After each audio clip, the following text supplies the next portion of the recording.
Now our next chapter is thermal properties of matter. This is the name of lecture, which is a thermal properties, thermal properties of matter, of matter. Here, try to understand. We are not taking only solid, only liquid. We are taking both solid, liquid, and gases. So matter which means solid, liquid, gas. So what is a thermal property? What are thermal properties of matter? This is what we are going to explore in this particular lecture. I hope you all of you are with me.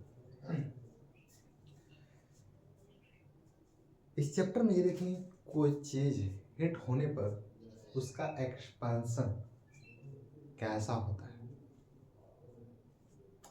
किसी चीज को heat provide कर दिया जाए तो हमें ये expansion देखने को मिलेगा।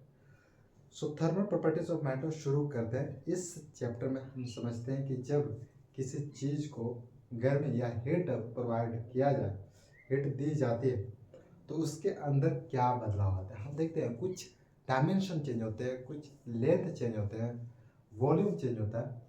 ये सब चीज़ों को कवर करना है इस लेक्चर में। तो ये सब बदलाव तब देखने को मिलेगा जब हीट प्रोवाइड किया जाएगा उस ऑब्जेक्ट को, है ना, उस मैटर को। तो इसका मतलब क्या है, थर्मल प्रॉपर्टी। थर्मल मतलब हीट। जब हीट दे तब बदलाव क्या हो। जब हीट दिया जाए बॉडी को, तो याद रखना thermal is a property of body. When body is produced, when body को हीट दिया जाए तब बदलाव आते हैं। बदलाव कब आएगा, जब हीट प्रोवाइड किया जाएगा। अच्छा, फिजिक्स में क्या होता है कि हम गर्म महसूस करते हैं, ठंडा महसूस करते हैं। देखते हैं कि water is a hot and cold, solid object is a hot and cold. हमें हॉट एंड कोल्ड महसूस होता है। लेकिन फिजिक्स में देखने को ये मिलता है कि जो मॉलिक्यूल्स होते हैं सॉलिड्स के और लिक्विड्स के, वो आपस में हलचल, एक मूवमेंट क्रिएट करते हैं जब हीट प्रोवाइड किया जाता है। जब हीट प्रोवाइड नहीं किया जाता तो वो आपस में हलचल नहीं होते, उनमें स्पीड नहीं होती है, उनमें टकराव नहीं होता। टकराव, हलचल, स्पीड तभी होता है जब हम टेम्परेचर देते हैं, हीट देते हैं। तो इसका मतलब आटम्स, मॉलिक्यूल्स में स्पीड देखने को मिलता है जब टेम्परेचर दिया जाता है ना।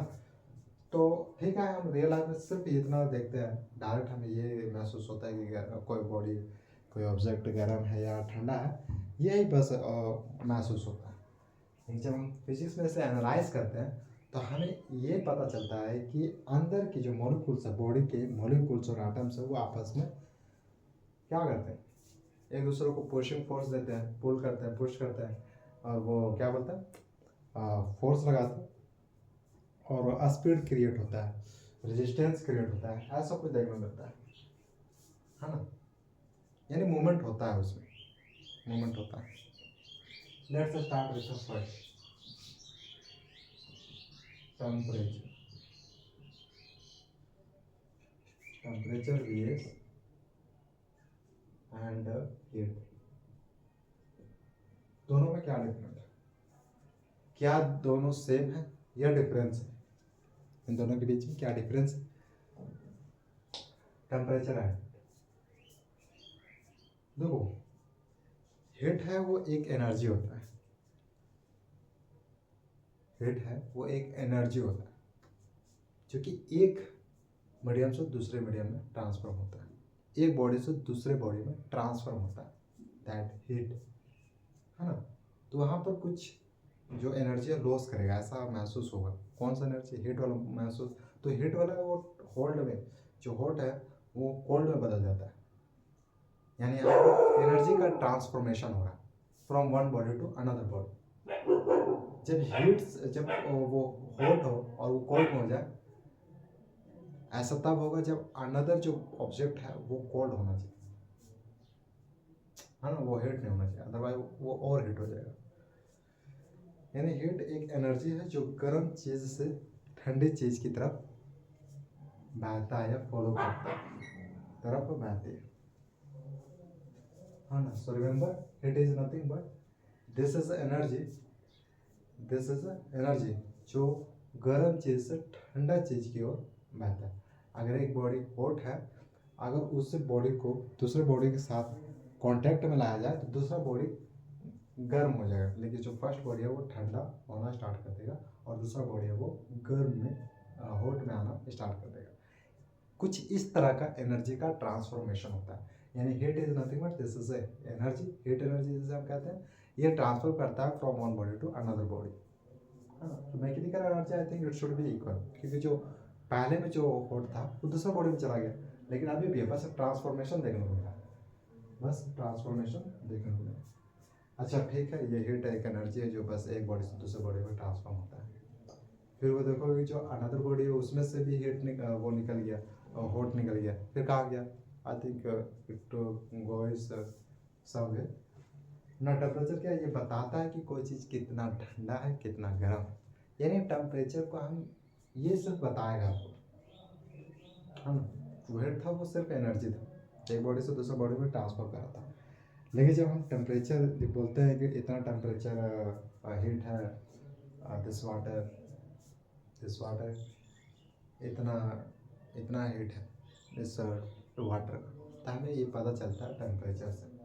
यानी ये कैसे टेम्परेचर एक माप देता है, मेजरमेंट देता है, ये बताता है कि कोई चीज़ कितनी गर्म या ठंडी है, degree of hotness, degree of hotness. So remember, this is energy, this is energy, okay. और जो ये टेम्परेचर है वो बताएगा degree of hotness, degree of hotness. Try to understand. दोबारा मैं इसे रिपीट करना चाहूँगा कि heat is energy which transforms from one body to another body, and temperature it tells us कोई बॉडी कितना हॉट है और कितना कोल्ड है, डिग्री ऑफ हॉटनेस। ठीक है, let's connect it with real life. मानो एक बड़ी बाल्टी पानी है, बड़ी भरा हुआ पानी है बाल्टी में, और एक छोटा कप गर्म चाय। चाय का टेम्परेचर ज़्यादा है, पर बाल्टी के पानी में हीट एनर्जी ज़्यादा हो सकती है क्योंकि उसमें पानी ज़्यादा है, और वो जो कप का था चाय का एनर्जी वो उस वाटर में चला जाएगा। तो क्या होगा कि हम देखते हैं कि जो मॉलिक्यूल्स होते हैं वो वाटर के उनमें गैप होता है, इसलिए वो सब बॉडी में एक सब वाटर में हमें एक हॉटनेस महसूस होगा। ऐसा क्यों होता है, और वो सब सब जगह पर महसूस होगा, ऐसा इसलिए क्योंकि वो मॉलिक्यूल्स में गैप्स होते हैं, गैप्स होते हैं। That's why they are able to follow when a small amount of forces is applied on liquid, है ना। अगर वहीं पर हम एक ऑब्जेक्ट ले, सॉलिड ऑब्जेक्ट, रिजिड ऑब्जेक्ट, सिर्फ एक साइड हम हॉटनेस प्रोवाइड करें, हीट प्रोवाइड करें, तो हमें एक साइड ही महसूस होगा, थोड़ा सा एंटर करेगा अंदर। लेकिन उसके अदर साइड देखें तो हमें महसूस नहीं होगा, क्योंकि जो मॉलिक्यूल्स होते हैं of the body they don't have gap but have less but not more, है ना। Next we have thermal expansion, thermal expansion.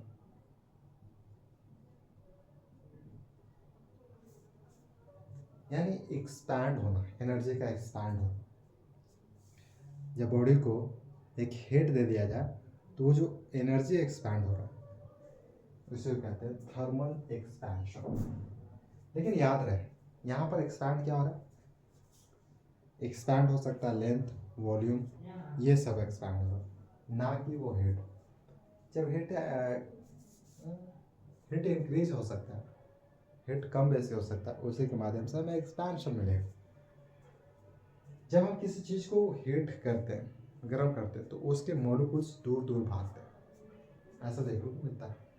अगर उस चीज़ को ठंडा कर दिया जाए तो मॉलिक्यूल्स आपस में अट्रैक्ट करेंगे, जो कि जब हिट कर दिया जाए तो वो आपस में रिपल करेंगे, ऐसा देखने को मिलता है। It's a nature, it's a nature. अच्छा, मॉलिक्यूल्स एक दूसरे से रिपल करेंगे ऐसा तब होगा जब हीट प्रोवाइड किया जाएगा। जब वो बॉडी कोल्ड है तो इसका मतलब ये है कि वो क्या है, आपस में पूरी तरह से अटैच्ड है, जो अट्रैक्शन फोर्स है वो ज़्यादा है ना, ऐसा होगा।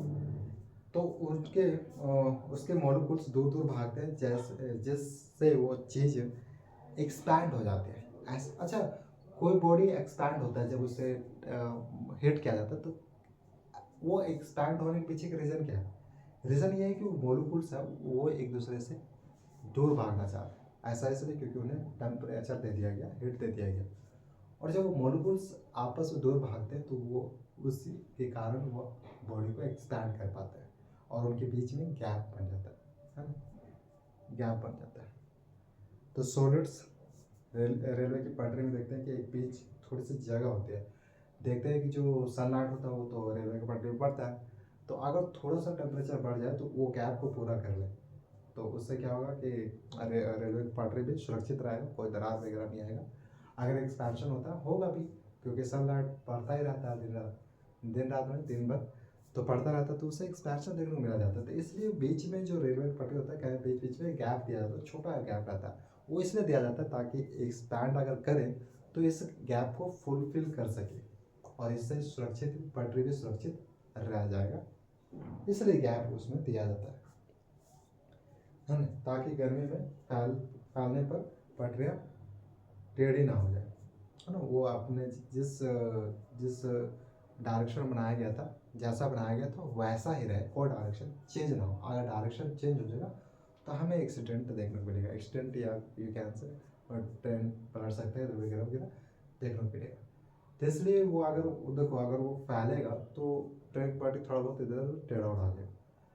अगर वो फैले तो गैप को कवर कर लेगा, गैप को कवर कर लेगा, उसके बाद उसके पास कोई ऑप्शन नहीं पड़ता, कोई ऑप्शन नहीं बचता कि वो पटरी को टेढ़ा कर सके, है ना।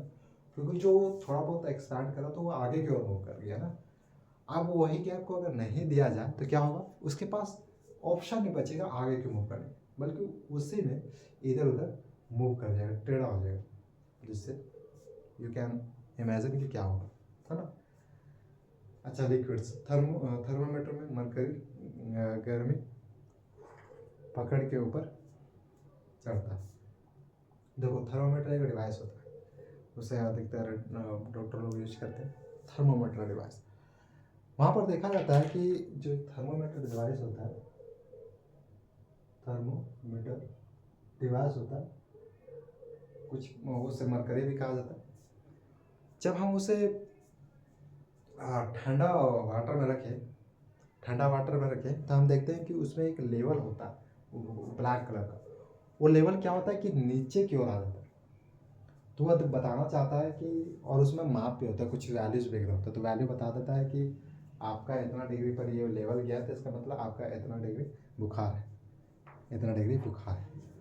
तो लेवल कैसे अप डाउन होता है, वो अप होगा जब हीट होगा, या फिर बॉडी हीट हो सकता है, या वाटर हीट है तो वो जो लेवल है ऊपर जाएगा, और वो बताएगा कि देखो अगर वाटर हीट है तो कितना ज़्यादा हीट है, तो हम थर्मोमीटर से पता कर सकते हैं। डॉक्टर उस थर्मोमीटर को यूज करता है 65 के जरिए, वो 65 को देता है, 65 यहाँ पर रखता है, और वो जो हीट होती है बॉडी की, वो हीट जो बॉडी को होता है उस थर्मामीटर को महसूस होता है। जब थर्मामीटर को महसूस होता है तो वो लेवल होता है ना अंदर की ओर, वो इंक्रीज करता है क्योंकि उसे वो टेम्परेचर महसूस हुआ, हीट महसूस हुआ, इसलिए इंक्रीज करेगा। फिर वो डॉक्टर देख के बताएगा कि जो लेवल गया है वो कहाँ तक पहुँचा, जहाँ तक पहुँचेगा वो वही बताएगा कि आपका इतना डिग्री बुखार है, इतना डिग्री बुखार। तो यानी यहाँ पर ओवरऑल हमारा फोकस क्या है कि जो लेवल बढ़ा वो कैसे बढ़ा, इसके पीछे का रीज़न क्या है? इसके पीछे का रीज़न ये है कि वो टेम्परेचर के कारण बढ़ा, हीट के कारण बढ़ा, है ना। और थर्मोमीटर इसलिए यूज किया जाता है कि हम ये पता कर सकें कि कितना हीट है, बॉडी का हीट कितना है, वाटर का हीट कितना है, टेम्परेचर कितना है, वाटर का टेम्परेचर कितना है, बॉडी का टेम्परेचर कितना है ना। इसलिए thermometer device is use. Thermometer में मरकरी गर्मी पकड़ के ऊपर चढ़ता है। और गैसेस में क्या होता है, टायर्स गर्मी में फैल जाते हैं, जो टायरें होती है ना गर्मी सीजन में फैल जाती है, इसलिए समर में हवा थोड़ी कम रखी जाती है। देखो वो अंदर की जो, जैसे बाहर से तो ऑलरेडी सनलाइट पड़ ही रहा है, टायर में जाता है, फिर अंदर भी वो जो हवाएं होती है वो भी गर्म हो जाता है। जब हवा गर्म हो जाएगा तो हमें क्या रिजल्ट देखने को मिलेगा, हमें रिजल्ट देखने को मिलेगा कि वो टायर फट जाता है, ऐसा रिजल्ट देखने को मिलता है। ऐसा क्यों मिलता है, क्योंकि जो वो अंदर के जो हाँ मॉलिक्यूल्स थे बिल्कुल गर्म थे, और गर्म थे, जब गर्म हो जाता है मॉलिक्यूल्स तो क्या होता है, वो एक दूसरे को रिपल करते हैं with high with more forces, जो रिपल्शन फोर्सेस होती है वो ज़्यादा हो जाता है। अगर टायर को हम हिट दे दें, और हिट देंगे तो क्या होगा, अंदर जो मॉलिक्यूल्स है उसको हिट दे देगा, अगर ज़्यादा वो हिट हो गया तो क्या होगा, वो फट जाएगा।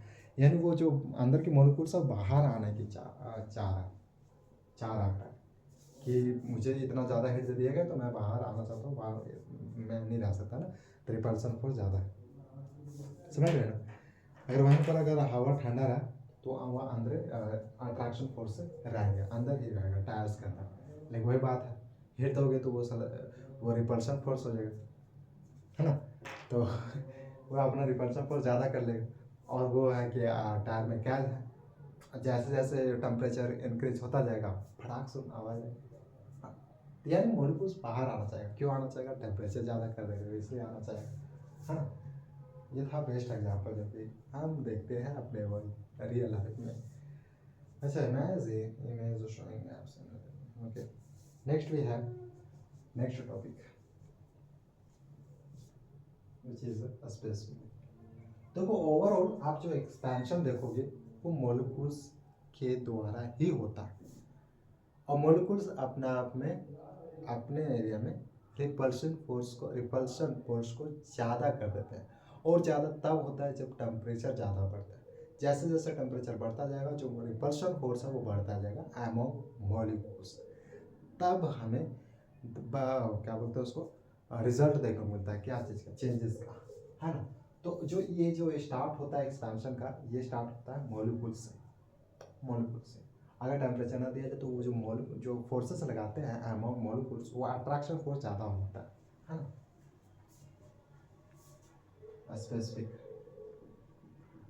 Specific heat capacity,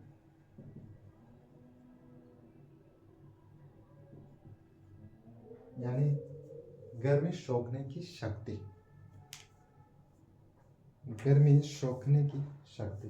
specific heat capacity, एक कैपेसिटी जो उस हीट को संभाल करेगा, मतलब कि क्या कहा जा सकता है, एक कैपेसिटी जो हीट को नॉर्मल समझ सके, है ना। Let's read this PPT. हर चीज़ को गर्म होने के लिए अलग अलग एनर्जी चाहिए होती है, जैसे हीट एनर्जी, कोई बॉडी हाँ चाहिए होती है, हीट एनर्जी, मैकेनिकल एनर्जी, तरह तरह की काइनेटिक एनर्जी, पोटेंशियल एनर्जी, तरह तरह की एनर्जी चाहिए होती है, लेकिन in this context we have heat energy. तो हर चीज़ को गर्म होने के लिए अलग अलग एनर्जी चाहिए, अलग अलग, यानी गर्म हो रहा है लेकिन वो एनर्जी उससे अलग अलग चाहिए। 1 kg चीज़ का टेम्परेचर 1 डिग्री सेल्सियस बढ़ाने के लिए जितनी हीट चाहिए उसे स्पेसिफिक हीट कहते हैं।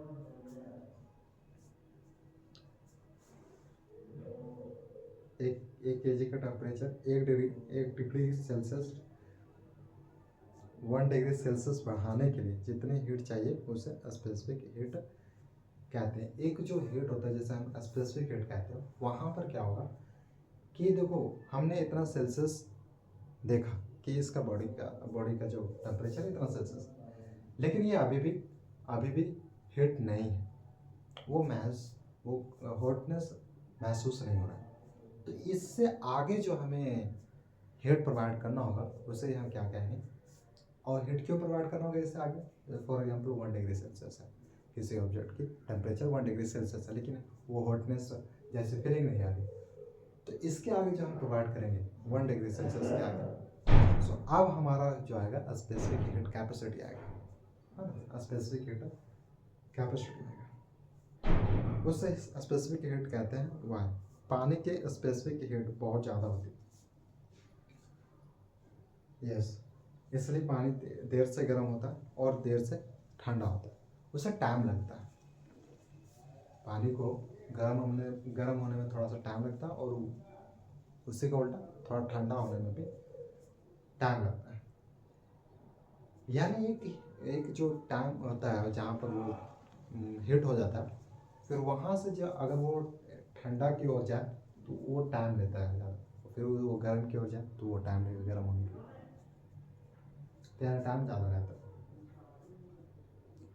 एरिया लाइफ कनेक्ट, इसलिए समुद्र के पास वाले इलाकों में ना ज़्यादा गर्मी होती है और ना ही ज़्यादा ठंडा, यानी नॉर्मल रहता है। आप कह सकते हैं कि जो स्पेसिफिक कैपेसिटी है नॉर्मल, इस नॉर्मल पर क्या होगा कि जो टेम्परेचर है वो कांस्टेंट रहेगा, है ना। इस नॉर्मल पर जो टेम्परेचर ऑफ द जो कुछ भी टेम्परेचर जो रहेगा वो नॉर्मल रहेगा। यहाँ पर क्या होगा कि वो एक जो जैसे हम एग्जांपल ले सकते हैं वाटर का, हम उसे हॉट करते हैं, ठीक है, उसे हीट देते हैं तो गर्म होता है। पहले तो वो कोल्ड था, हम कोल्ड से उसको हीट में बदलना चाह रहे हैं, तो ये पॉसिबल तभी हो सकता है जब हम उसे टेम्परेचर हीट देंगे। तो ऐसा देखने को मिलेगा कि एक पार्टिकुलर टेम्परेचर पर, इस टेम्परेचर पर वो जो वाटर है वो स्टार्ट कर देगा अपने आप को हीट में और हॉट में आने के लिए, हॉट कंडीशन। तो जो एक टेम्परेचर एक फिक्स में जाए, उस टेम्परेचर पर अगर ये स्टार्ट कर दे रहा वाटर अपने को, पहले इनिशियल वो था कोल्ड में, तो अब वो अब आना चाहता है हॉट में। ऐसा कब होगा जब हम एक देंगे टेम्परेचर तक, तो जब वो टेम्परेचर आ जाए जहाँ पर ये स्टार्ट कर देता है अपने आप को हॉट करने के लिए, तो उस टेम्परेचर को हम कहते हैं स्पेसिफिक, है ना, स्पेसिफिक। वहाँ से क्या होता है, हमें वो कंजर्वेशन देखने को मिलता है, from hot to cold, cold to hot, cold to. So temperature जहाँ से वो कन्वर्ट हो रहे हैं from one medium to another, है ना। Next we have latent heat, इसका मतलब है छिपी हुई एनर्जी। यहाँ देखो, यहाँ इसमें क्या हमें देखने मिलेगा, कांस्टेंट का टेम्परेचर। जो कांस्टेंट टेम्परेचर से एक मीडियम से दूसरे मीडियम में जाते हैं, यानी कोल्ड से हॉट में जाते हैं, तो वहाँ जो कांस्टेंट है वो टेम्परेचर वो कहाँ गया, वो जो टेम्परेचर है उस अपने मॉलिक्यूल्स में वो उतना एनर्जी प्रयोग कर रहे हैं, वो अपना एनर्जी को प्रयोग कर रहे हैं, so that they can convert themselves into hotness. बस उसे हॉट से हॉटनेस में कन्वर्ट करने के लिए उन्हें एनर्जी की जरूरत पड़ी। सो जो कांस्टेंट हम कह रहे हैं टेम्परेचर, उसी कांस्टेंट टेम्परेचर में वो अपने आप को कन्वर्ट कर पाते हैं, और जो कन्वर्ट करने में उन्हें एनर्जी लगती है वही लैटेंट हीट होता है, उसी में छिपा होता है। जो कन्वर्ट कर रहा है ना, वो जो एनर्जी लग रहा है उसे हम लैटेंट हीट कहते हैं, जिससे हिडन हिडन एनर्जी के नाम से जाना जाता है। हिडन, जब कोई चीज़ अपनी स्टेट बदलती है तो टेम्परेचर नहीं बदलता, है ना। देख लो यहाँ पर conservation of hotness and coldness, hot and cold. जब एक ऑब्जेक्ट जैसे मान लो इनिशियली वो जो ऑब्जेक्ट था वो कोल्ड में था, वो ठंडापन में था, लेकिन जब टेम्परेचर दिया गया तो वो हॉट में आ गया। तो एक टेम्परेचर आता है जहाँ पर वो अपने आप को कन्वर्ट कर देते हैं एक हॉटनेस में, तो वहाँ पर क्या होता है कि टेम्परेचर कॉन्स्टेंट भी, वो टेम्परेचर उसको कॉन्स्टेंट हो जाता है ना। और वो कुछ समय के लिए कॉन्स्टेंट रहता है जब तक वो दूसरे अवस्था में ना जाए, अवस्था मतलब कि वो हॉटनेस में ना जाए, तब तक वो टेम्परेचर कांस्टेंट रहेगा।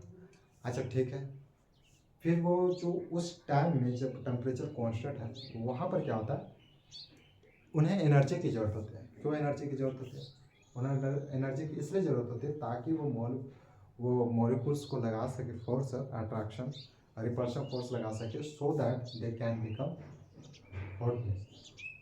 अच्छा, वो हॉटनेस कब बनेंगे, जब उनमें रिपल्शन फोर्स लगेगा ज़्यादा। अब यहाँ फोर्स लगा रहे हैं, इसका मतलब एनर्जी की जरूरत है।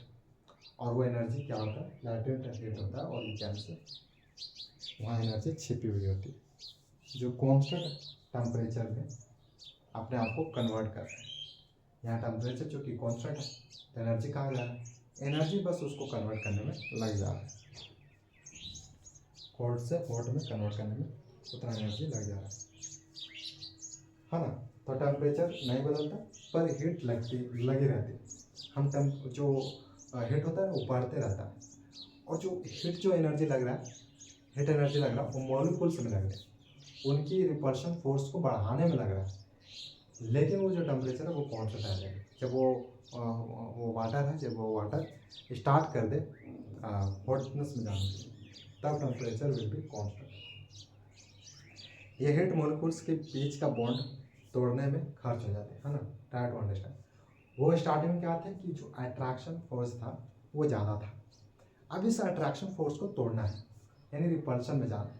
बस इसको तोड़ने में ही जो एनर्जी लग जाता है, यहीं पर ही लैटेंट हीट होता है, यहीं पर ही एनर्जी छुपी होती है। इससे एनर्जी को यहीं पर ही क्या कर दिया जाता है, कंज्यूम कर दिया जाता है, सो that they can break their attraction force. Attraction force should be broken so that they can come into repulsion. Example, 0 degree की बर्फ का मुकाबले 0 डिग्री का पानी ज़्यादा ठंडक देता है, क्योंकि बर्फ को पिघलने के लिए एक्स्ट्रा हीट चाहिए। देखते हैं कि जो वाटर की होती है 0 डिग्री होता है सेल्सियस, और बर्फ़ का भी 0 डिग्री सेल्सियस होता है। लेकिन क्या होता है कि जो बर्फ़ है उसके पास ज़्यादा ठंडा, उस 0 डिग्री की बर्फ़ है उसके पास ज़्यादा ठंडा होता है ना, वाटर में उतना ज़्यादा ठंडा महसूस नहीं कर पाते जितना कि बर्फ़ से ठंडा महसूस होता है, जितना कि ठंडा महसूस होता है। लेकिन उस पर क्या होता है कि एक फोर्स, नॉट फोर्स बट एक हीट लग रहा होता है सनलाइट के द्वारा, एक ही हीट लग रहा है, और वो एक कॉन्स्टेंट 0 डिग्री सेल्सियस। हम वो जो कहते हैं ना टेम्परेचर हम नहीं बढ़ाते, सनलाइट है वो लग रहा है एक कॉन्स्टेंट है, सनलाइट वो एक कॉन्स्टेंट लग रहा है, लेकिन हम टेम्परेचर नहीं बढ़ा रहे, फिर भी वो जो आइस है वो कन्वर्ट हो रहा है वाटर में। ऐसा क्यों हो रहा है? और जो टेम्परेचर है वो 0 डिग्री सेल्सियस है, टेम्परेचर वो 0 डिग्री सेल्सियस है, लेकिन देखा जा रहा है कि जो बर्फ़ है वो वाटर में कन्वर्ट हो रहा है। ऐसा क्यों हो रहा है?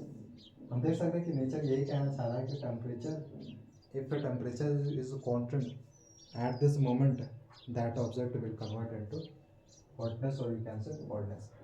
यहाँ पर हम कंजर्वेशन ये देख रहे हैं कि जो पहले सॉलिड था वो अब लिक्विड बन जा रहा है। ऐसा इसलिए बन रहा है क्योंकि टेम्परेचर लगा है ना। तो ओवरऑल लैटेंट हीट का मतलब है ये हीट होता है, हीट एनर्जी होता है जो कि छुपा होता है, और इस हीट एनर्जी को यूज किया जाता है वो मॉलिक्यूल्स में जो अट्रैक्शन है उसको तोड़ने के लिए, और फिर वो रिपल्शन में आ जाते हैं, वो अपने आप में रिपल्शन फोर्स लगाते हैं। जब रिपल्शन फोर्स लगाते हैं तो क्या होता है, बॉडी, यू कैन से कि वाटर है आइस है वो कन्वर्ट कर पाते हैं अपने वाटर में, है ना। तो next we have heat transfer. Heat transfer,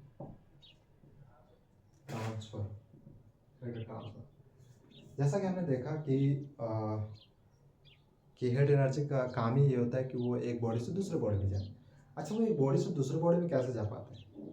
जाने के लिए चाहिए ना, एनर्जी चाहिए, है ना। एक बॉडी से दूसरे बॉडी में जाने के लिए एनर्जी चाहिए, तो एनर्जी के माध्यम से जा पाते हैं।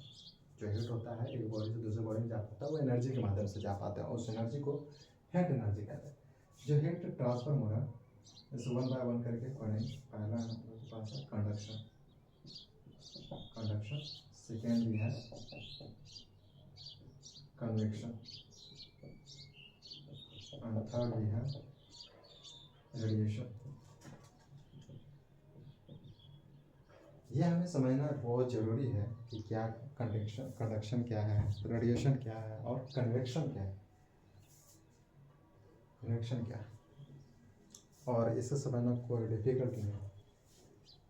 एक बार समझ जाए कि हीट ट्रांसफर क्या होता है। हीट ट्रांसफर वो चीज़ है जो एक बॉडी से दूसरे बॉडी में ट्रांसफ़र होती है। एक हीट एनर्जी जो एनर्जी का मतलब क्या है, वो एक एनर्जी लगाएगा एक हीट को दूसरे हीट को वन बॉडी से सेकेंड बॉडी में ट्रांसफर करने के लिए एक एनर्जी का जरूरी है जिसे हम हीट एनर्जी कहते हैं, है ना, ताकि हीट एक बॉडी से दूसरे बॉडी में चला जाए, ट्रांसफर हो जाए। और जो ट्रांसफॉर्मेशन ऑफ हीट होता है वो तीन तरीके से होता है, एक कंडक्शन, कन्वेक्शन और रेडिएशन। ये तीनों transformation can be observe in real life. So let's talk about first of all conduction. Remember ये कंडक्शन बताएगा कि बॉडी जो हीट है वो किस तरह से ट्रांसफॉर्म कर रहा है from one medium to another medium, और एक answer from one body to another body किस तरह से ट्रांसफर कर रहा है, ये देखने को मिलेगा। अच्छा, जब मॉलिक्यूल्स आपस में टकरा कर हीट देते हैं, डायरेक्ट टच, मॉलिक्यूल्स का मतलब जो बॉडी में मॉलिक्यूल्स होते हैं आपस में टकरा के हीट देते हैं, टकराते जाते फिर उसमें क्या होगा, हीट प्रोड्यूस होगा। जैसे गर्म चाय में रखा चम्मच गर्म हो जाते हैं, ऑलरेडी चम्मच है वो रहता है ठंडा अवस्था में, लेकिन जब हम उस क्या करते हैं, जब हम कोल्ड ऑब्जेक्ट को लेते हैं और उसे हॉट ऑब्जेक्ट में फॉर एग्जांपल लिक्विड में रखते हैं, तो क्या होता है कि कोल्ड ऑब्जेक्ट है वो भी गर्म हो जाता है। ऐसा क्यों होता है, क्योंकि जो इसके मॉलिक्यूल्स हैं और इसके मॉलिक्यूल्स हैं वो एक दूसरे में टकराना स्टार्ट कर देते हैं, और टकराने के बाद टकराना स्टार्ट करते हैं और इसके कुछ मॉलिक्यूल्स इसमें चले जाते हैं। लेकिन याद है मॉलिक्यूल्स नहीं जाते,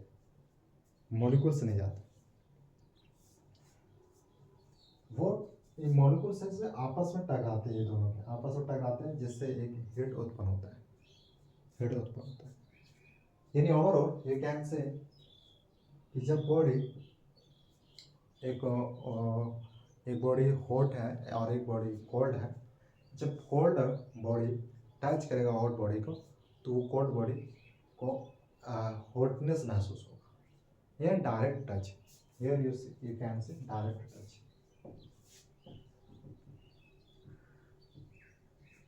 डायरेक्ट टच से हमें ट्रांसफॉर्मेशन देखने को मिलता है।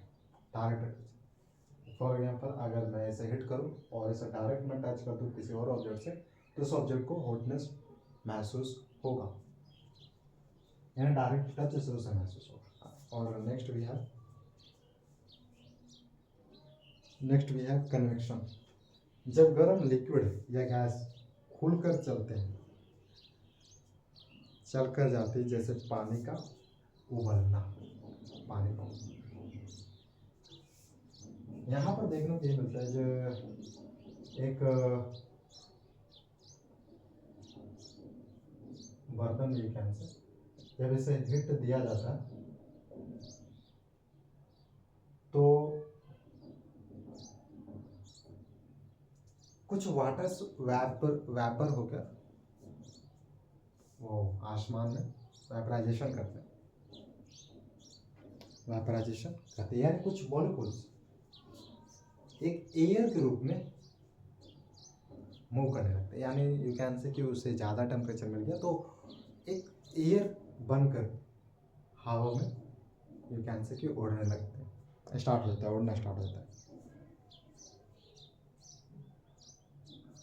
तो यहाँ पर क्या होगा कि आप यहाँ ऊपर हैंड रखे हुए, तो क्या होगा कि जो इसके मॉलिक्यूल्स हैं, जो मॉलिक्यूल्स इस वाटर से आ रहे हैं और यहाँ से हीट उत्पन्न किया जा रहा है, हीट प्रोड्यूस किया जा रहा है। When heat is produced and you can see ये जो वाटर है वो हॉट हो गया।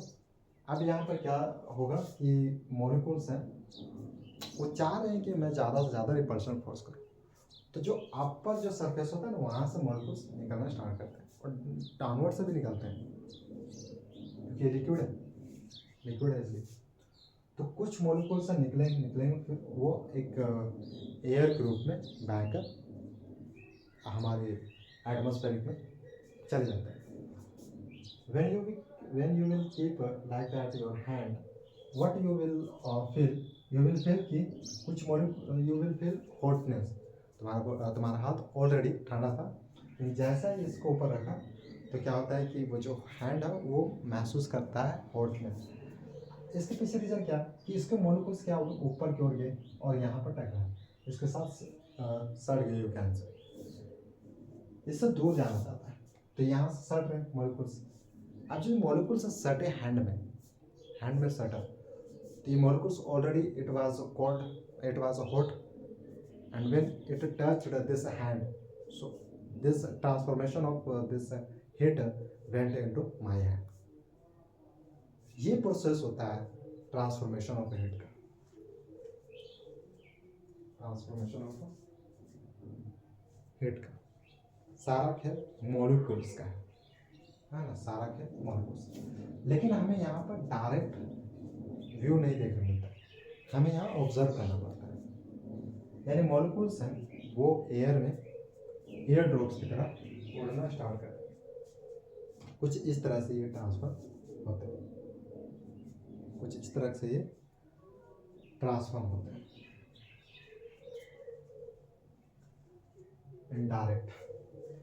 ओके, और you can remember this like this, जो एयर ड्रॉप्स हैं वो उन्हें वाटर को हिट कर दिया जाए,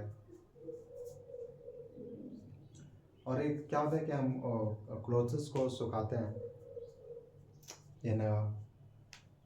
बाहर सनलाइट पड़ रही है उस क्लोथ्स पर, क्या होता है कि वो हिट तो जा रहा है सनलाइट के माध्यम से, हिट जा रहा है तो इसका मतलब वो वाटर के छोटे छोटे बूंद होते हैं, बहुत छोटे छोटे, वो एक वैपर के रूप में आ जाते हैं, धीरे धीरे वो ऊपर की ओर जाते हैं, सोख लिया जाता है, आसमान में चले जाते हैं। तो वहाँ से क्या होता है कि मॉलिक्यूल्स निकल गए, गर्म मॉलिक्यूल्स निकल गए, जो हीट था क्लोथ्स में, वो जो हीट है वो निकल गया, और बाकी ऑलरेडी कोल्ड था, कोल्ड जो क्लोथ था वो कोल्ड था, जो क्लोथ था वो कोल्ड था। जैसे temperature was produced on cloth, then what happened, that cold came into hot. ऐसा देखने को मिलता है। ये ऐसा देखने को क्यों मिलता है, क्योंकि जो सनलाइट है वो एक तरफ से टेम्परेचर ही प्रोवाइड कर रहा है, एक तरफ से हीट ही प्रोवाइड कर रहा है। अगर एक व्यू से देखें तो सनलाइट है वो टेम्परेचर ही प्रोवाइड करता है, वो एक एनर्जी ही प्रोवाइड करता है, और कौन सा एनर्जी, हीट एनर्जी, हॉट है ना, हॉट। अगर आप बाहर खड़ा होते हैं तो हमें वो गर्मी जैसा महसूस होता है, थोड़ा सा गरम शरीर जैसा लगता है।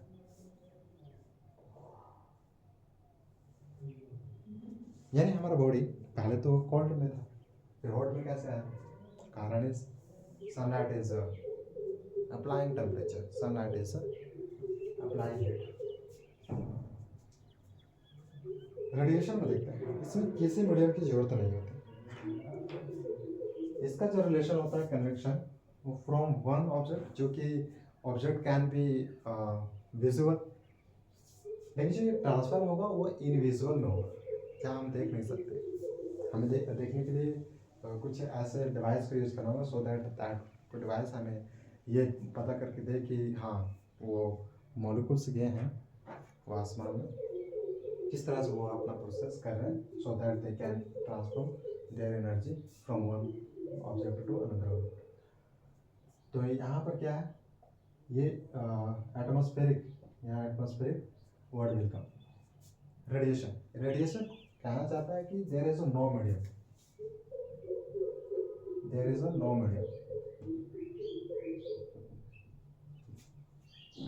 इस कुछ ऐसे देखो, हीट को ट्रांसफर किया जाए तो कुछ हीट कुछ ऐसे तरीके से ट्रांसफर हो रहे हैं कि उन्हें मीडियम की जरूरत नहीं पड़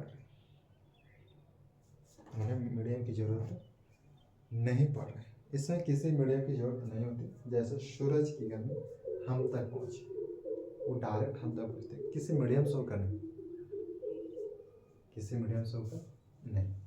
और याद रहे कि जो सन है वो एक तरफ से हॉट है, और वो उसके जिसके जितना नज़दीक जाया जाए हमें उतना ही ज़्यादा हॉटनेस महसूस होगा। सन के जितना ही जाया जाए उतना ही हॉटनेस महसूस होगा। तो इससे पता चलता है कि जो सन है एक तरफ से हमें वो क्या कहता है, हॉट, गर्मी, हॉट प्रोड्यूस कर रहा है, ना कि कोल्डनेस, ना कि कोल्ड, ना कि कोल्ड, है ना।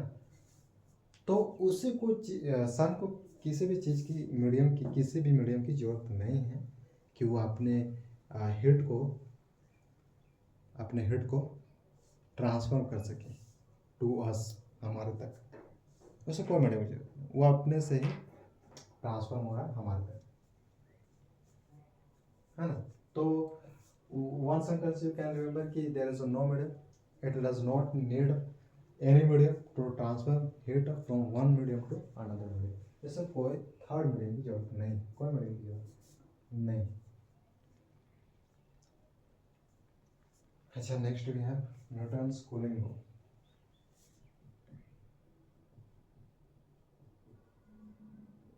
Newton's law of cooling.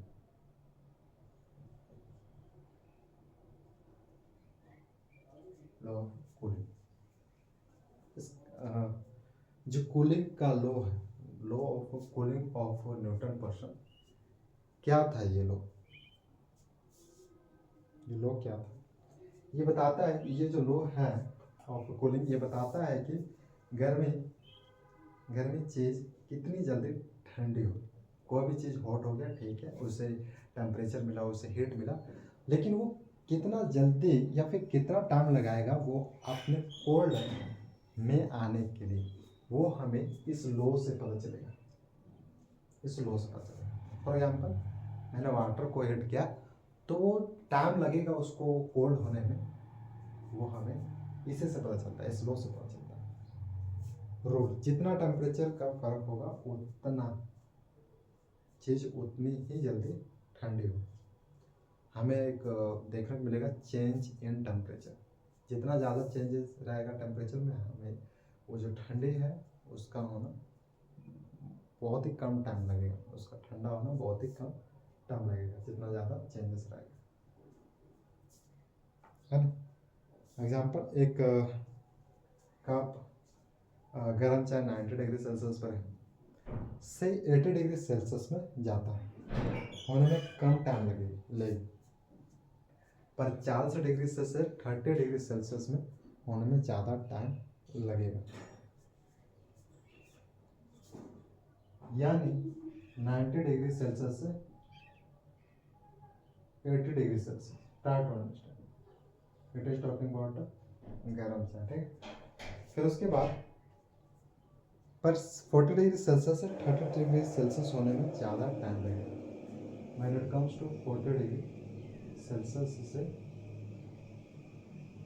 30 degree over here it will take more time. Now let's say summary table. याद रखना, एक्सपेंशन का मतलब ही होता है फैलना। वो फैलेगा कब? फैलते क्या है, वो मॉलिक्यूल्स फैलते हैं, मॉलिक्यूल्स अपने आप में रिपल्शन फोर्स लगाते हैं, और ये तब लगाते हैं जब टेम्परेचर दिया जाता है, जब हीट दिया जाता है ना। स्पेसिफिक हीट का मतलब होता है कैपेसिटी। कैपेसिटी पानी की सबसे ज़्यादा होती है, यानी पानी की वो कैपेसिटी जहाँ पर ये टेम्परेचर कांस्टेंट टेम्परेचर पर अपने आप को ट्रांसफर कर सके, यानी हीट से कोल्ड में जा सके, उस टेम्परेचर पर, लेकिन वो टेम्परेचर कांस्टेंट है, वो टेम्परेचर कांस्टेंट है। तो यहाँ पर इस वाटर की कैपेसिटी है वो ज़्यादा होती है। लैटेंट हीट का मतलब है हिडन एनर्जी, वो एनर्जी जिसे यूज किया जाता है सिर्फ एक हॉटनेस में कोल्डनेस में कन्वर्ट करने के लिए, हॉट से कोल्ड में कन्वर्ट करने के लिए। मॉलिक्यूल्स में जो अट्रैक्शन फोर्स होता है उसको तोड़ने के लिए और वो रिपल्सन फोर्स में आ जाए, वहाँ पर एनर्जी को प्रयोग किया जाता है, जिसे हम लाइटेड हीट कहते हैं। फिर हमने देखा types of transformation of heat, जो कि 3 टाइप्स के थे, conduction, convection and radiation. Conduction बताता है कि हम डायरेक्ट टच से वो जो ट्रांसफॉर्मेशन ऑफ हीट होता है वो डायरेक्ट टच से ट्रांसफॉर्म हो जाते हैं। कन्वेक्शन बताता है कि इनडायरेक्ट होता है, जो मॉलिक्यूल्स होते हैं वो एयर के रूप में फॉर्म करते हैं, फिर वो एटमॉस्फेरिक में आ जाता है, कुछ इस तरह से from one body they travel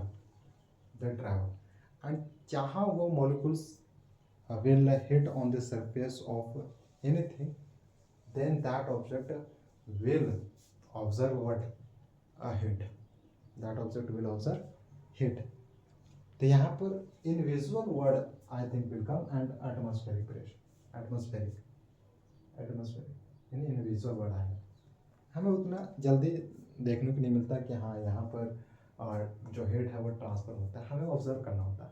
इसलिए एक डिवाइस, बहुत सारे डिवाइस भी होंगे, तो उस डिवाइस को इसलिए यूज किया जा सकता है ताकि ये पता लगाया जा सके कि किस साइड किधर कितना जो हीट ट्रांसफर हो रहा है वो कितना हो रहा है, किस साइड हो रहा है, क्योंकि कुछ प्रोजेक्ट होगा, हाँ, तो temperature of course will matter. अच्छा, थर्ड है रेडिएशन। इन दोनों में देखा कि मीडियम था एक तरफ से मीडियम था कंपल्सरी, लेकिन रेडिएशन का कहना है कि मुझे मीडियम की कोई ज़रूरत नहीं। रेडिएशन का सिंपल कहना है कि मुझे रेडिएशन की कोई आवश्यकता नहीं है, आप अपने पास रखें।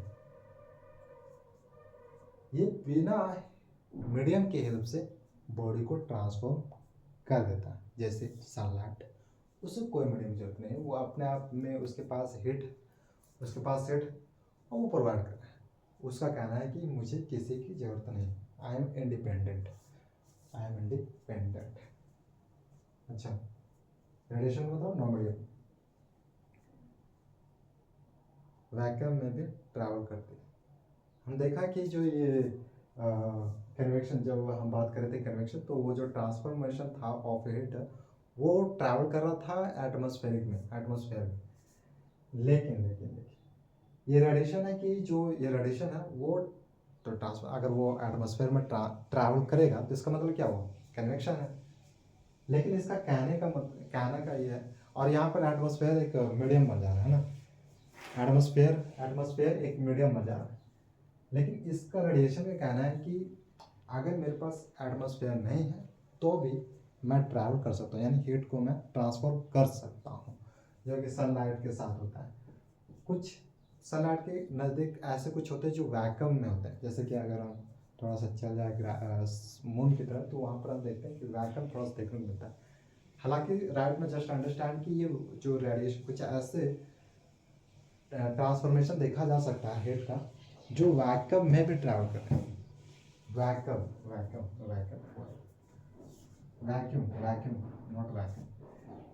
में भी they are able to transform their heat energy from one medium to another. उन्हें कोई थर्ड बीच में जो मीडियम होता है उन्हें कोई जरूरत नहीं है ना, they can travel in vacuum area, इसके बाद हम लोगों को पढ़ना है thermodynamics.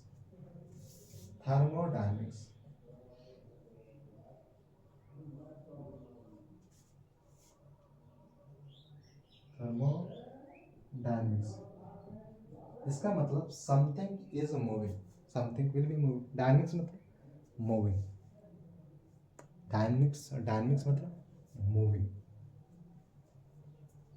Let's see next,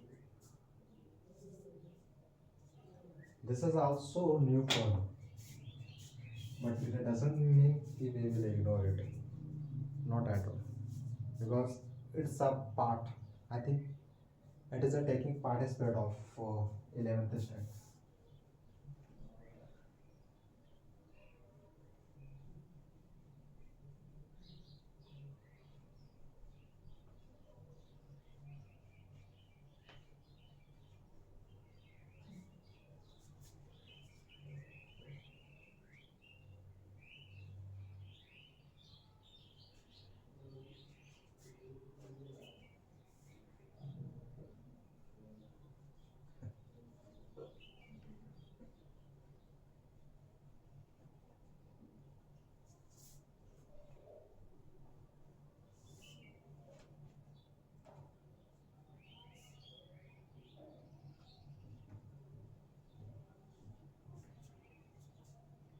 thermodynamic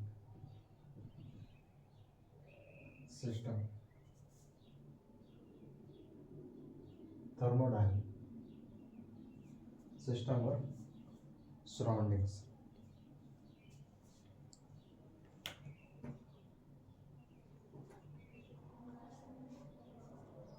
first topic which is zero law of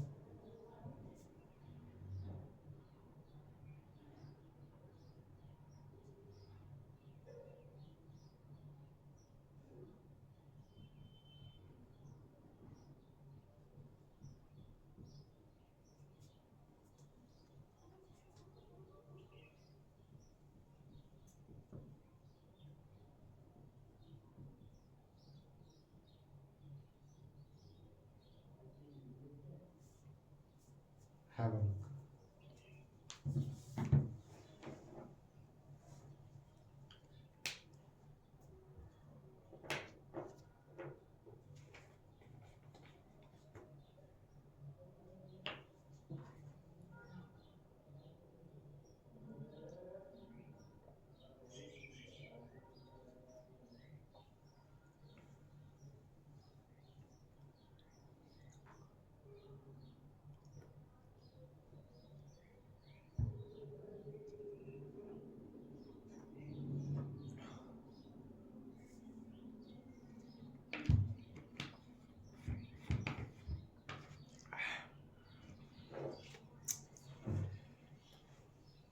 Let's explore it in details as much as we can explain it. देखो, थर्मोडायनामिक्स का मतलब ही क्या है? पिछले चैप्टर में ये सबसे पावरफुल चैप्टर माना जाता है, लेकिन और लेंथी चैप्टर क्या है? Rotation chapter. ये पावरफुल चैप्टर है। अच्छा, पिछले चैप्टर में हमने सिर्फ हीट के बारे में पढ़ा कि हाँ ये ट्रांसफर कर रहा है, हीट ऐसे कुछ है, इतना टेम्परेचर पर कुछ चीज़ें कन्वर्ट हो जाती है, वो हॉट में से कोल्ड आता है, ये चीज़ें हमने डिस्कस किया। यानी एक तरह से देखा जाए तो हीट के बारे में समझा, किस तरह से वो कन्वर्ट करते हैं, कितना टेम्परेचर पर, फिर हमने कॉन्स्टेंट टेम्परेचर, ये सब के बारे में जाना। ये सब पिछले चैप्टर में पढ़ लिया गया है। पर थर्मोडायनेमिक्स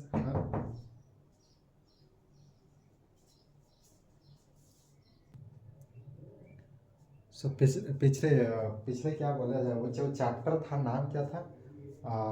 चैप्टर का नाम था I think thermal properties of matter.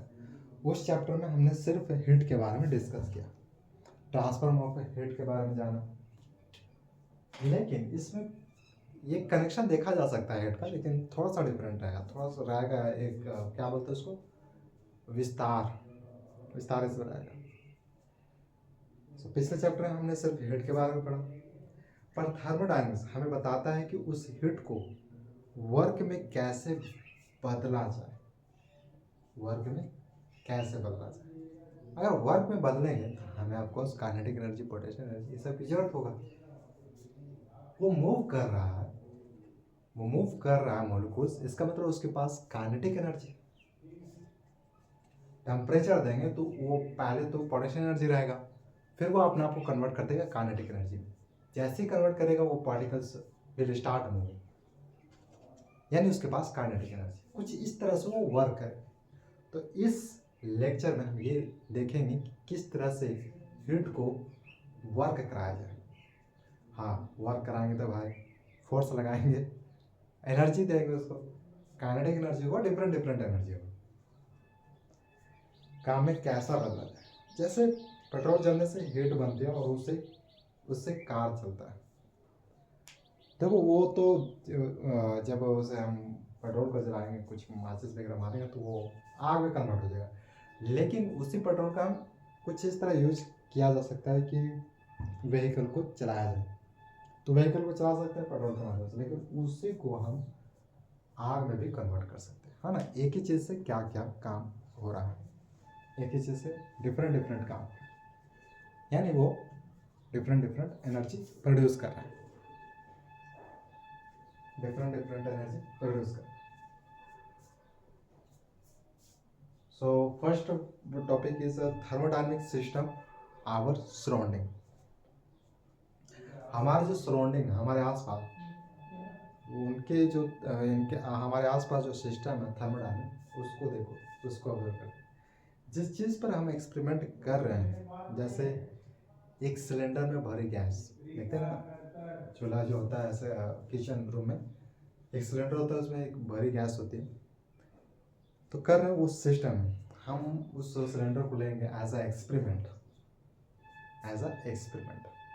तो हम ये जानते हैं कि उस सिलेंडर में गैसेस हैं, उससे क्या होता है कि खाना बनता है, यानी हमने उससे खाना बनाने में प्रयोग किया, उस एनर्जी को गैसेस को खाना बनाने में प्रयोग किया, उसकी जगह पर हम कुछ और भी प्रयोग कर सकते हैं। सिस्टम, उसके बाहर की पूरी दुनिया सराउंडिंग्स है। सिलेंडर के बाहर करेंगे जो गैसेस अंदर है मॉलिक्यूल्स की तरह है, वो मॉलिक्यूल्स की तरह है, तो उसके बाहर भी जो भी कुछ है वो उसके लिए एक वर्ल्ड बन जाएगा ना, वर्ल्ड बन जाएगा। बाउंड्री, बाउंड्री क्या रहेगा, जो सिस्टम और सराउंडिंग को अलग करे, जैसे सिलेंडर की दीवार, उस सिलेंडर की जो क्या बोलते हैं उसको, बाहर के आउटर सरफेस होता है ना, उसको अलग कर देता है बाहर की दुनिया से, तो वो बाउंड्री हमारे लिए होगी, वो हमारे लिए बाउंड्री होगी। यानी कहना चाह रहा है एक सिस्टम जहाँ पर हम एक्सपेरिमेंट करते हैं और वो एक्सपेरिमेंट किसी चीज़ को लिए, जैसे सिलेंडर को ले लेते हैं, तो उसकी उसकी दुनिया अलग हो जाती है ना, तो उस टाइम क्या होता है कि जो सराउंडिंग है एक पार्ट मिलेगा जहाँ पर वो एक बाउंड्री की तरह काम करेगा, और उस बाउंड्री से आउटर की ओर उसके लिए एक वर्ल्ड हो जाएगा, उस बाउंड्री के अंदर की ओर उसके लिए एक्सपेरिमेंट हो जाएगा। नेक्स्ट भी है zero law of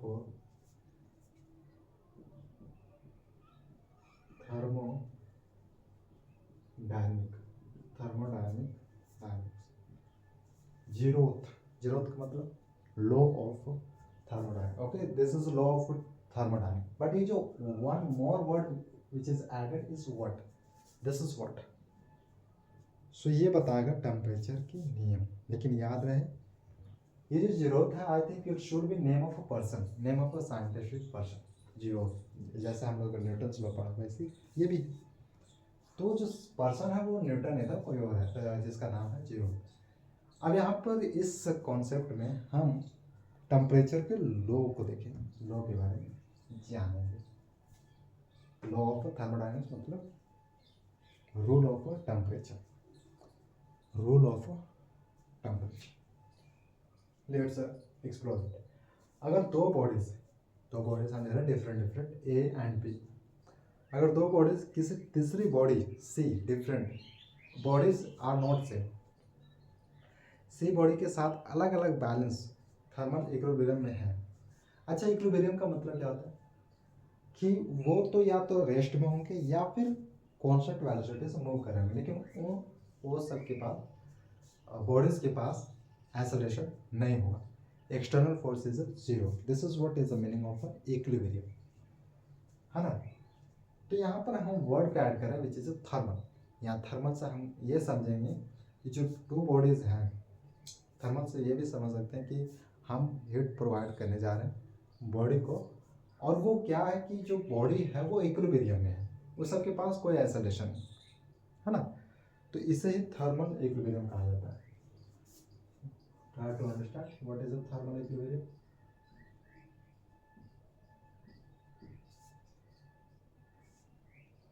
equilibrium, thermal equilibrium मतलब बॉडीज है वो रेस्ट में होंगे या फिर कांस्टेंट एस्पेक्ट से मूव कर रहे हैं।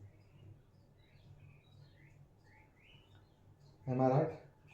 सो अगर दो बॉडीज ए एंड बी, दो बॉडीज हैं और वो सी बॉडीज को बैलेंस कर ले, इसे ही हम कहते हैं थर्मल इक्विलिब्रियम। टू बॉडीज किसी तीसरी बॉडी के साथ अलग अलग बैलेंस में, अलग अलग बैलेंस में, ठीक है, तो हम उसे थर्मल इक्विलिब्रियम कहेंगे। तो ए और बी भी आपस में बैलेंस में होंगे, अगर तीसरा बॉडी आता है और ये एक दूसरे को बैलेंस कर पा रहे हैं, तो इसका मतलब ये भी है कि ये ए बी भी एक दूसरे को बैलेंस कर पाएंगे, और सारा का सारा सिचुएशन है वो बैलेंस में। और इस यही अदर वर्ड है बैलेंस का, जो इक्विलिब्रियम है उसका अदर वर्ड है बैलेंस, है ना, उसका अदर वर्ड बैलेंस। ये जो तीनों हैं एक दूसरे को बैलेंस कर पा रहे हैं। बैलेंस करना इसका मतलब इन लोगों के पास एक्सेलरेशन नहीं। अगर एक्सेलरेशन रहता तो कोई एक बॉडी अपना वेलोसिटी से फरार हो जाता ना, निकल जाता अगर एक्सेलरेशन होता। फिर हम देखते कि यार कोई बैलेंस नहीं है इसमें, तो इक्विलिब्रियम नहीं है, एक ये सब इक्विलिब्रियम में नहीं, ये सब इक्विलिब्रियम में नहीं। तो ये नियम हमें टेम्परेचर की डेफिनेशन देता है ना, देता है कि इसका मतलब है कि अगर दो चीज़ों का टेम्परेचर सेम है, इसका टेम्परेचर और इसका टेम्परेचर सेम है, तो क्या होगा कि तो उसके बीच हीट फॉलो नहीं होगा, हीट फॉलो नहीं होगा। समझने की कोशिश करो कि एक जो ऑब्जेक्ट है और दूसरा ऑब्जेक्ट है, अब यहाँ पर क्या कह रहे हैं, अगर चाहते हैं कि वो टेम्परेचर फॉलो हो तो हमें वो डिफरेंस दिखना, और यू कैन से पोटेंशियल डिफरेंस हमारे पास होना बहुत जरूरी है। इन लोगों के पास पोटेंशियल डिफरेंस होना बहुत जरूरी है, जिससे वो टेम्परेचर को फॉलो कर सके और यू कैन से हीट को फॉलो कर सके। कुछ इसी तरीके से होता है किसके साथ, आई थिंक करंट के साथ होता है। देखते हैं कि पोटेंशियल डिफरेंस है तो वो करंट फॉलो होते हैं, इलेक्ट्रॉन्स फॉलो होते हैं। अगर वही पोटेंशियल डिफरेंस जीरो है तो इसका मतलब वो करंट फॉलो नहीं हो रहे, बिल्कुल नहीं हो रहे। अगर चाहते हैं कि इलेक्ट्रॉन्स फॉलो हो, चार्जेस फॉलो हो, करंट फॉलो हो, तो पोटेंशियल डिफरेंस होना बहुत ही आवश्यक है।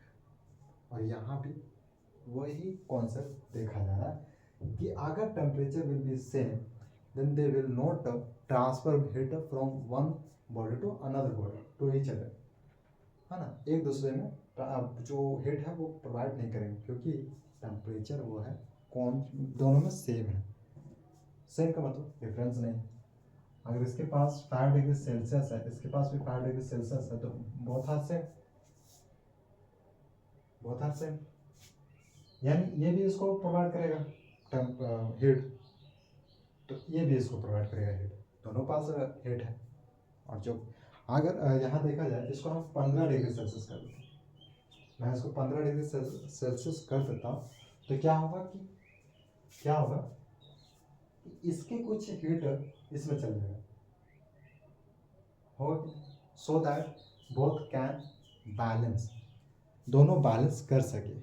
और ये फॉलो तब तक होता रहेगा जब तक ये दोनों बराबर नहीं हो जाए। बराबर कहने मतलब ये 10 डिग्री सेल्सियस पर आ जाएगा, ये भी 10 डिग्री सेल्सियस पर आ जाएगा। जब ये 10 डिग्री सेल्सियस पर आ जाएगा तब ये फॉलो करना बंद कर देंगे, यानी टेम्परेचर और यू कैन से जो ट्रांसफर ऑफ हीट रहेगा वो एक तरह से फॉलो करता है, तो मूव करना बंद हो जाएगा जब ये बैलेंस में आ जाएगा, है ना। इसको हम लोग कहते हैं difference, potential difference you can से, और इससे कहेंगे इक्विलिब्रियम और यू कैन से बैलेंस। यहाँ पर ये बैलेंस में है और you can say temperature is the same. अगर temperature is the same we can say कि जो ट्रांसफर ऑफ हीट है वो नहीं मूव करेगा, नहीं ट्रांसफर, है ना, ट्रांसफर नहीं होगा। ये था मेन कॉन्सेप्ट जो कि समझना जरूरी है। आई नो कि यार this is also new for me and it's also new for you, लेकिन वही बात है ना कि कॉन्सेप्ट आ रहा समझ रहे हैं बड़े तरीके से, फिर हम डेरिवेशन देख पाएंगे, इक्वेशन देख पाएंगे, कुछ आगे वर्ड्स आएंगे उससे समझ पाएंगे कुछ लॉजिक तरीके से। जैसे कि हमने इक्विलिब्रियम समझा, फिर उसके बाद देखा कि ये पोटेंशियल डिफरेंस है। इक्विलिब्रियम क्या है कि ये जो 10 डिग्री और इसके पास 10 डिग्री, दोनों पास 10 डिग्री है, तो इसी का तो मतलब यही तो है इक्विलिब्रियम। और ये जो 15 डिग्री सेल्सियस और 5 डिग्री सेल्सियस है, दिस इज नॉट इक्विलिब्रियम, क्योंकि डिफरेंस हमें दिख रहा है। अगर डिफरेंस दिख रहा है तो इसका मतलब हम यहाँ से समझते हैं एक concept which name is potential difference. फिर हम पोटेंशियल डिफरेंस से पता चलता है कि ये यहाँ पर कॉन्टेक्स्ट क्या है, हीट है, यानी वो ये अपना में जो हीट है वो इस बॉडी को दे पाएगा, क्योंकि डिफरेंस है, पोटेंशियल डिफरेंस से हमें पता चलता है कि फॉलो होगा। यहाँ पर हीट फॉलो हो रहा है, तो यहाँ हीट फॉलो होगा, क्योंकि डिफरेंस है। वहीं पर जब हम इलेक्ट्रिसिटी कॉन्टेक्स्ट में रहते हैं तो वहाँ पर देखते हैं follow of charges. Follow of charges तभी होगा जब डिफरेंस होगा, पोटेंशियल डिफरेंस होगा। जब फॉलो ऑफ चार्जेस होगा तो करंट आएगा, करंट फॉलो होगा, है ना। और वही potential difference will be same. तो कहाँ से चार्जेस फॉलो करेगा, कहाँ से करेगा charges? First law of thermodynamics, I think it is complete. यहाँ पर अच्छा एक रिकैप में देखा जाए, एक समरी में देखा जाए, ये कॉन्सेप्ट कहना क्या चाह रहा है इन सम वर्ड्स, इन सम सेंटेंस। ये कहना चाह रहा है कि अगर दोनों बॉडीज के पास, और cancel you can take more bodies, लेकिन सब बॉडीज के पास same temperature, same heat, same temperature, तो इसका मतलब ये है कि वो जो हीट है वो ट्रांसफर नहीं हुआ, क्योंकि टेम्परेचर सेम है। समझ में आ गया?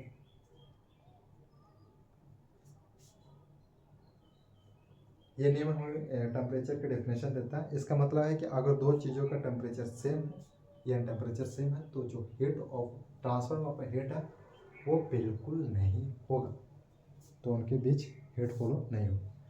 Now next, first law of thermodynamics, first law of thermodynamics, let's see first law of thermodynamics. यहाँ हमें क्या मिलता है? एनर्जी का हिसाब मिलता है। जैसे कि सेकेंड लॉ ऑफ मोशन से हमें अमाउंट ऑफ फोर्स मिलता है, सेम ओवर है, लेकिन ये फर्स्ट लॉ है, इट्स नॉट अ सेकेंड। अच्छा, ये फर्स्ट लॉ रहा है या सेकेंड लॉ रहा है? ये क्या दे रहा है कि फर्स्ट लॉ में आपको हीट का हिसाब मिलेगा, अमाउंट ऑफ हीट मिलेगा, है ना। फर्स्ट लॉ ऑफ थर्मोडायनामिक्स, यानी calculation will come, calculation will come. ये लोग कंजर्वेशन ऑफ एनर्जी पर डिपेंड है, कंजर्वेशन ऑफ एनर्जी। अच्छा, कंजर्वेशन ऑफ एनर्जी का मतलब क्या होता है? सम ऑफ, इसका मतलब होता है सम ऑफ काइनेटिक या sum of kinetic energy and potential energy will be equal to mechanical, no या मैकेनिकल एनर्जी, क्योंकि एनर्जी पढ़ रहे हैं, हाँ। तो जो सम ऑफ टोटल एनर्जी आएगा वो इक्वल होगा मैकेनिकल एनर्जी। यही तो कंजर्वेशन ऑफ एनर्जी होता है। इसका मतलब यह है कि जो एक एनर्जी है, पहले तो क्या होगा कि बॉडी में, अगर बॉडी के पास पोटेंशियल एनर्जी है तो वो काइनेटिक एनर्जी बन जाएगा, काइनेटिक एनर्जी में तो पोटेंशियल एनर्जी बन जाएगा, कुछ इस तरह से चलता रहता है, ऐसा कुछ रिपीट होता रहता है। Okay okay okay. अगर वो पोटेंशियल में तो काइनेटिक में आ जाएगा, काइनेटिक में तो पोटेंशियल में आ जाएगा। अगर वो बॉडी मूव कर रहा है इसका मतलब काइनेटिक है, कभी ना तो कभी वो रुकेगा, रुकेगा तो फिर उसके पास पोटेंशियल आ जाएगा।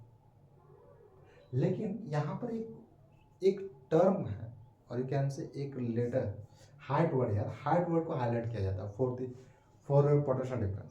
अगर हाइट रहेगा तो वो उसके पास पोटेंशियल डिफरेंस होगा, अगर हाइट ही जीरो है तो पोटेंशियल डिफरेंस ही जीरो हो जाएगा। समझने की कोशिश करो, है ना। जितना ज़्यादा हाइट रहेगा उतना ज़्यादा स्पीड रहेगा, ये भी देखने को मिलता है। अच्छा, ये फर्स्ट लॉ ऑफ थर्मोडायनामिक्स मतलब क्या? ये पहले नंबर तो ये समझ लो कि ये जो फर्स्ट लॉ ऑफ थर्मोडायनामिक्स है ये बेस्ड किस पर है? ये है कंजर्वेशन ऑफ एनर्जी पर बेस्ड, कंजर्वेशन ऑफ एनर्जी पर, इस पर बेस्ड है। यानी कैन यू से कि पोटेंशियल एनर्जी और काइनेटिक एनर्जी आएगा,